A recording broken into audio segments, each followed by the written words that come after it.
In this video, we're going to take a look at Organic Studio's Arsenic Gray. Let's jump straight to the end with my opinion. A nice cool gray that is close to being a pencil. Some color variation by nib and flow, and pretty decent shading from most nibs. While the tone is close to being a pencil, it is just a little off for me. Thankfully, it doesn't at all look like a washed out black. But gray is a very difficult to find one you love. It must be perfect. And while this is great, it isn't a perfect gray for me. It's just that little bit off of pencil because I really like my gray inks to be kind of indistinguishable from the pencils that I use. I just find that that is the tone. So much so that if I would like to use a gray ink and for some reason don't have my preferred gray, I will often use a pencil in its place. Shock and awe.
I like to change things up by using a different pen each day. Today that pen is a Pelikan M1005 with a medium nib. It's inked up, used for a day, and used to take the notes for this video. To see how I arrived at that opinion, let's take a look at the first writing sample done on Clairfontaine. Looking at the fine nib, we get its lightest tone, we get no feather, no spread. We always expect good performance on Clairfontaine. We do get a little bit of shading. Now, this isn't the kind where you have to really go looking for it, but the shading that's going on is much more subtle than, say, on a green ink. Here you're getting good mid to dark tones for the entire way of it. You can pretty much choose any word and see it.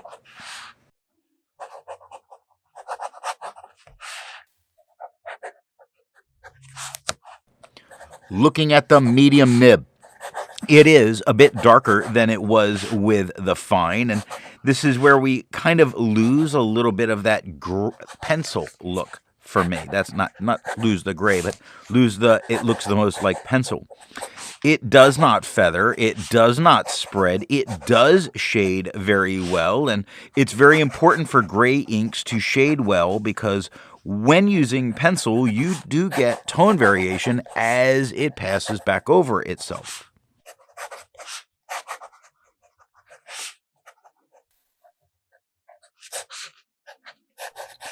Looking at the stub nib, it is a tad bit darker than we got with the medium, and I kind of like this tone a little bit better. It's nowhere near pencil, but as far as me finding it pleasant, I find this to be the most pleasant that I'm seeing here. It's not feathering, it's not spreading, it is shading exceedingly well. I really like when it gets to very dark and almost black in that shading.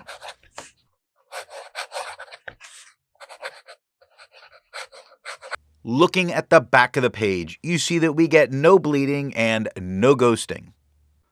To have a range of experience with this ink, all of the writing samples are done with a Pilot Metropolitan with a fine nib,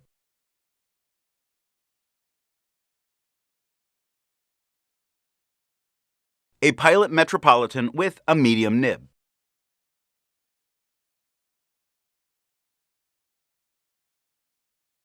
a Pilot Metropolitan with a 1.0 stub,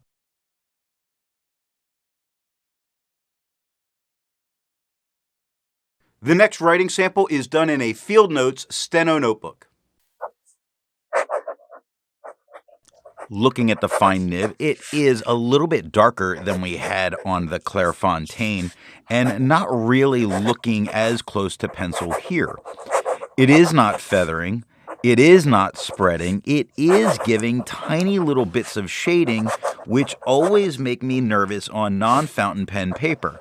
It is doing the shading fairly well when it's coming up. You see it in Thrifty on the second line. You see it in Width on the second line. Taste on the third. It's doing a good job.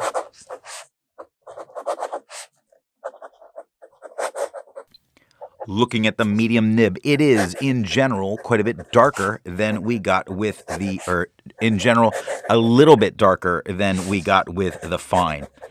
It's not feathering. It's not spreading. I'm going to take back the feathering because I see the GL in single on the first line and the feather's really looking there. Age on the second line, it's inside the G. There is a little bit of feathering, but you know what? I didn't see it at first and I'm only seeing it now. Not too bad. No real spread. Shading's pretty decent.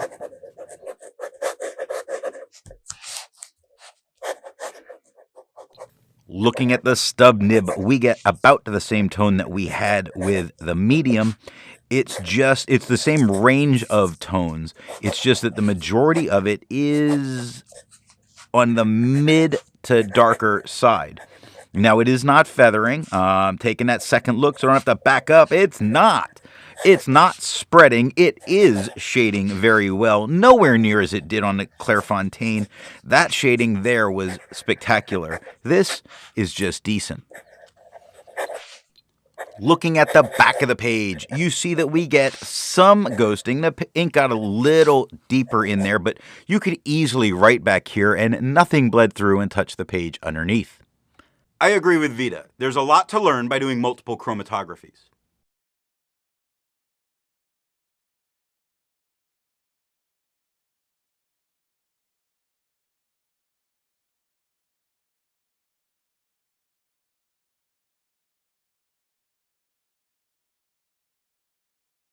The next writing sample is done in an AmPad Steno notebook. Looking at the fine nib, the tone of this paper has really changed this. It's not my favorite. It still looks gray, but I really don't care for this on the yellow paper. It's probably an effect from some of the blues of this ink being altered by it. It's not feathering, really. And I say really because look at the Y in fluently. It's a little. It's not spreading, and it does maintain a little bit of shading. Looking at the medium nib, it is a tad bit darker than we had with the fine. It has a tiny bit of feather. Only a tiny bit, very manageable. It does have a tiny bit of spread, tiny bit, very manageable. It does have a few moments of shading going on, not a majority of it. The majority of it is really the same tone, and the weird thing about this is it is slightly darker than what we had with the fine, and yet it looks a little bit better, and I really didn't like it with the fine, so strange.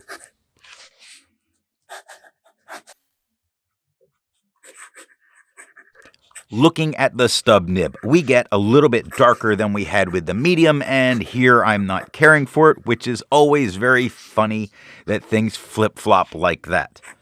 It does feather just a little bit. It does spread a little bit. It does shade just a little bit. It hasn't done well for this paper. Let's go there. Looking at the back of the page, you see that ghosting is pretty well under control. You could probably write back here, nothing bled through and touched the page underneath. Resistance tests are done to see how this ink can be expected to perform on the page, and more importantly, how hard it may be to clean from your pen.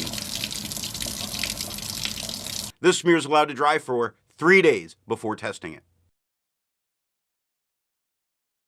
And here we see the results of the resistance test.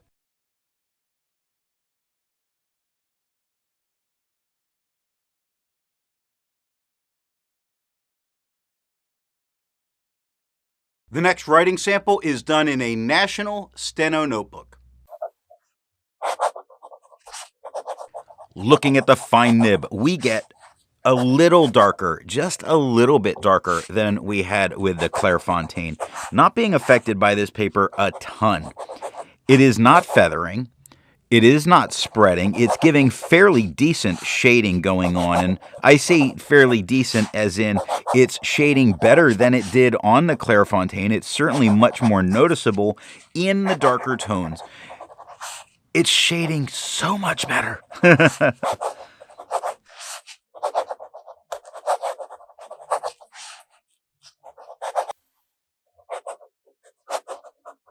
Looking at the medium nib, it is a little darker than we had with the fine, yet the tone is right about the same tone that we had on the Clairfontaine in terms of darkness, not in terms of the gray itself. Now, it's not feathering, it's not spreading. Look at the shading that's going on. This paper is doing incredibly well for it. Look at instead, starts light, gets dark at the T, lightens up into the rest of the word. Very nice.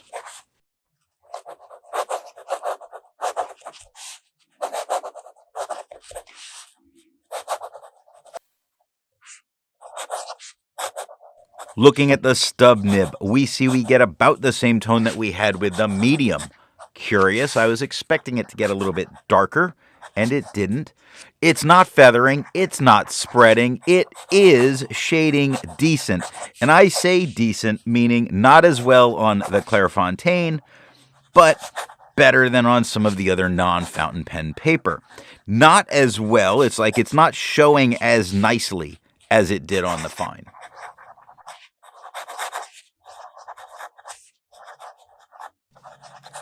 Looking at the back of the page, you see that we get no bleeding, no ghosting, and we have no problem writing back here.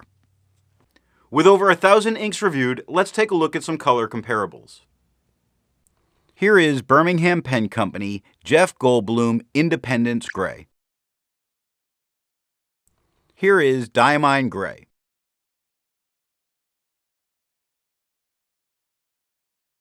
Here is Geherban Stormy Gray. Here is Noodler's Lexington Gray. The next writing sample is done in an Office Depot Steno notebook. Looking at the fine nib, the thing that's really standing out to me very immediately, all of these tone papers do tend to alter the tone of the ink a little bit, but here, with this fine, it almost looks like it's a brown. For what it is. It's not feathering, it's not spreading, it is shading incredibly well, considering this paper is not made for fountain pens, but we know that this paper is a beast.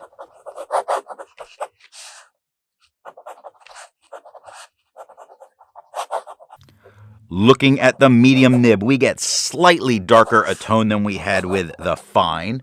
We get no feather, we get no spread, we get some shading. I don't think it's showing as well as it did on the fine, though it is showing itself to be there. You see it in that on the third line, these on the fourth line, did on the fifth line. You see it in called on the second, this on the first. It's all over. It's just not doing as well a job in standing out. I know that sounds so weird. It's there. It's just not super standout.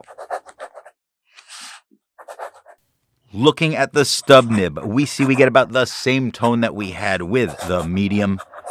We get no feather, we get no spread, we get shading, and the stub nib is really helping it show so much better than it did on the medium. Look at philosophy, how at the Y it gets super dark. Now, the whole word starts as a nice mid-tone, it gets lighter into the middle, super dark at the end. Second line, the, goes lighter into darker. Of, lighter to darker, so it's shading much better with the stub. Looking at the back of the page, you see that we get no bleeding, no ghosting, no problems writing back here. While it's nice to find other inks in the same color family, I'd prefer to find an ink that complements its color on the page. Here is a blue ink by Zenzoi, blue.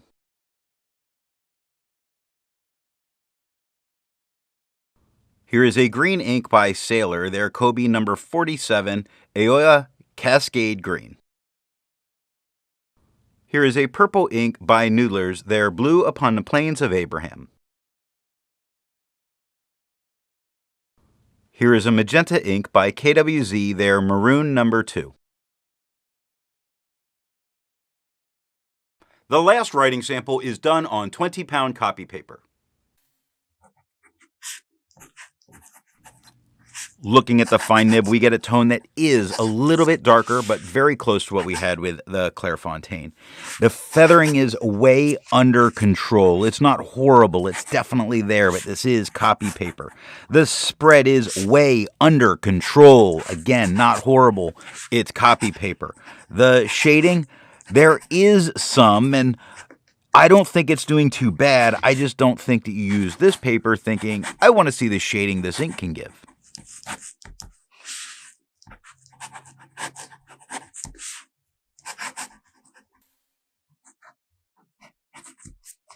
Looking at the medium nib, we get slightly darker than we had with the fine. It does feather just a little bit. It does spread just a little bit. It does have just tiny moments of shading.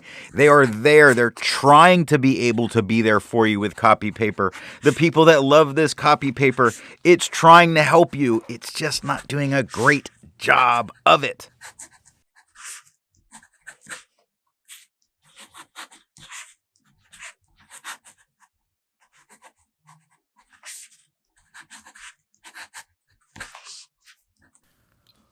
Looking at the stub nib, it is the darkest tone on the page. It is feathering. It is spreading. The feather and the spread are both manageable in what's there. Not the end of the world. I think you could use this pen with this ink on the paper and be fairly happy.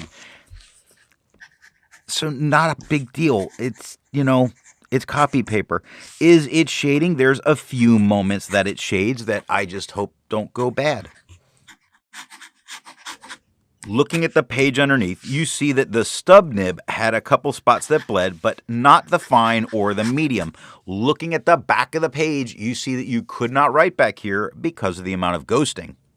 So what nib and pen do I think is going to give the best writing experience with this ink?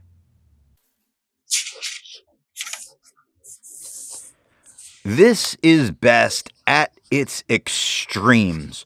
A wet broad is a little darker in general with outstanding shading, while a dry fine is much lighter.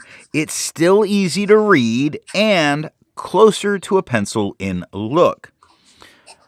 So either of those I think would be really good, though for me, while I tend to prefer my grays to look more like pencil, I think this one looked best out of a wet broad with the really standout nice shading that it was giving.